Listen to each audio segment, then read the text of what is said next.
સુરતની પાંડેસરા પોલીસે દિવાળી પહેલા જ નકલી ચલણી નોટો બનાવી બજારમાં ફરતી કરે તે પહેલા જ 3 રાજસ્થાનીઓને ઝડપી પાડ્યા હતા.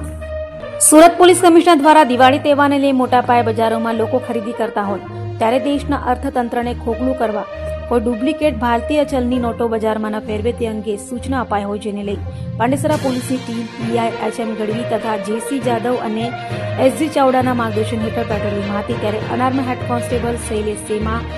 અને ભરત પાચાને મળેલી બાતમીના આધારે Pandesara Gujarat housing board jewellery બજાર 4 રસ્તા પાસે આવેલ હરિઓમ નગર સોસાયટીના પ્લોટ નંબર 17 અને 18ના બીજા મળે આવેલા મકાનમાં દરોડા પાડ્યા હતા, જેથી 3 રાજસ્થાનીઓ મૂળારામ મોતીરામ પ્રજાપતિ, દિનેશ છોગારામ પ્રજાપતિ અને નારાયણ છોગારામ પ્રજાપતિને ઝડપી પાડ્યા હતા. તો આરોપીઓ પાસેથી 500ના દરની 3200ના દરની અને 100ના દરની 6 નકલી ચલણી નોટો મળી આવી હતી, જેથી પોલીસે તેઓ પાસેથી